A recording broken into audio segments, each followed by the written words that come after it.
ప్రభుత్వంలో అసలు సప్లయే లేదు కదా ఏఆర్ ఫుడ్. వైఎస్ఆర్ కాంగ్రెస్ పార్టీ అసలు ప్రభుత్వానికి టీటీడీకి ఏమైనా సంబంధం ఉందా? టీటీడీ ఇస్ అటానమస్ బాడీ, అది కూడా ఒప్పుకున్నాం, దానికి కూడా వస్తాం. ఈ సప్లై అంటూ జరిగింది మీ రెజీమ్లో, మీ ప్రభుత్వంలో కదా 10 ట్యాంకర్లు ఏఆర్ ఫుడ్ ఇచ్చింది. అది వైఎస్ఆర్ కాంగ్రెస్ పార్టీ ప్రభుత్వంలో కాదు కదా. ఎస్ వాల్యూ తక్కువ ఉంది, it falls beyond S value ఉంది. కానీ ఏమన్నా రాసి ఉన్నారు అంతకన్నా? ఇదిగో మీకు పెట్టేదండి ఎస్ వాల్యూ ఎందుకు తక్కువ వస్తుందో రీజన్స్ రాసి ఉన్నారు వాళ్ళు. ముఖ్యంగా ఇదంతా వద్దబ్బా, చిన్న లాజిక్ చెప్తాను. నేను రాగి చెంబు అమ్ముతుండా, ఇది 100 రూపాయలు చెంబు అని చెప్పాను. నేను దాన్ని బంగారు కలిపి చెంబులో కలిపి చెంబు తయారు చేయడం నేను అమ్ముతానా? కామన్ సెన్స్ భక్తులు. Whereas the pig fat oil is 450 to 1200 rupees per kg. Yes, you can see it. Fish oil వచ్చి 1473 రూపాయలు కిలో. ఇంత చిన్న విషయం ఇది. జరిగిందేంది, మీ ప్రభుత్వంలో ఒక సప్లయరు L1గా వచ్చినటువంటి ఒక బిడ్డరు కొన్ని బాగానే పంపించాడు, కొన్ని నాసిరకం పంపించాడని మీ ప్రభుత్వంలో కొన్ని తిప్పు పంపించారు. అది ప్రసాదంలో ఇప్పుడు మిక్స్ కాలేదే. మీ టెస్ట్ రిపోర్ట్లో గుజరాత్లో ఇన్మల్ ఫ్యాక్టర్ ఉందా మిత్రమా? మీరు అడిగారు ప్రశ్న. Only S value is less. Yes value less అంటే మేము ఇష్టం వచ్చిన మీ యొక్క ఏం చెప్పాలని చెప్తారా? ఇది అన్యాయం కదా. ఎస్ వాల్యూ మటుకే సార్, అంటే నెయ్యిలో వేరే ఏది కలుపుతారయ్యా? నెయ్యి ఎస్ వాల్యూని బట్టి చెప్తారు.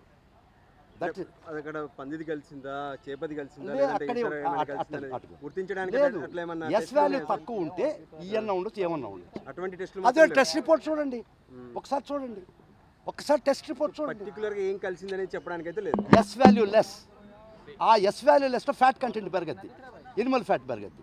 అది దేనివల్ల పెరగద్ది?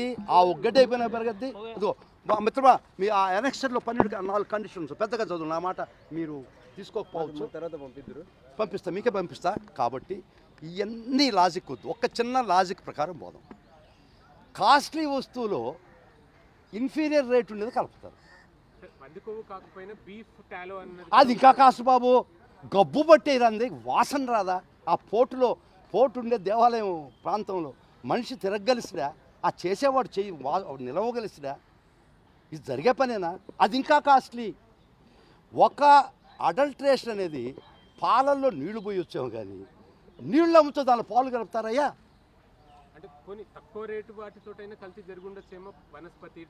మీరు చెప్పింది ఎనిమల్ ఫ్యాట్.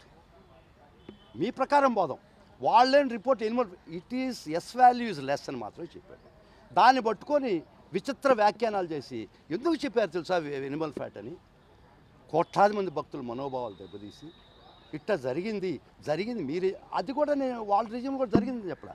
వాడు ఫస్ట్ స్టార్ట్ చేసింది మీ రెజీమ్లో, చేసిన తర్వాత 6 ట్యాంకులు యాక్సెప్ట్ చేసి 4 ట్యాంకులు మీరు వెనక పంపించేసారు. నాశనకం ఉందని పంపించేశారు. There it's matter. ఎవరు ఇక్కడ సీఎం స్థాయిలో ఒక వ్యక్తి దాన్ని డైన్ క్యాష్ చేశాడు, ఒక మార్గం వేసేసాడు. కాబట్టి వాళ్ళకి సంబంధించి ఉంటే ఇన్వెస్టిగేషన్ ఏజెన్సీ చేస్తేనే పాటకి పల్లవి వస్తుంది. పాట పల్లవి అంటారు కదా. సో పాటకి పల్లవికి తేడా రాకూడదు కదా. ఒక పాట అనుకుంటే పల్లవి చరణం కూడా కరెక్ట్గా రావాలా. అందుకని మేము అడిగేది అదే, మా బాధ అంతా అదే. వద్దు, ఇవన్నీ వద్దు. గౌరవ సుప్రీంకోర్టు న్యాయమూర్తి వారి ఆధ్వర్యంలో కానీ, రిటైర్డ్ న్యాయమూర్తి ఆధ్వర్యంలో కానీ, ఒక ఎక్స్పర్ట్ కమిటీ, ఫుడ్ టెక్నాలజీకి సంబంధించిన ఎక్స్పర్ట్ కమిటీ ఆధ్వర్యంలో గౌరవ న్యాయమూర్తి వారి అధ్యక్షతన ఎంక్వైరీ జరపండి అని మేము అడిగేది. ఇంకేం అడగటం వద్దని కాదు. వైవి సుబ్బారెడ్డి గారి రెజీమ్లో లేదు, కరుణాకర్ వారు అసలు ఈ ఏఆర్ ఫుడ్స్ అనేది బిడ్డరే కాదు వారి టైంలో. కరుణాకర్ రెడ్డి గారి రెజీమ్లో కూడా మా బోర్డు పోయినాక జరిగినట్టుంది, అది కూడా తెలియదు, మాకు సంబంధం లేదు. 1 గ్రామ్ కూడా సప్లై కాలేదు కరుణాకర్ రెడ్డి గారి రెజీమ్లో కూడా, వారి హయాంలో కూడా.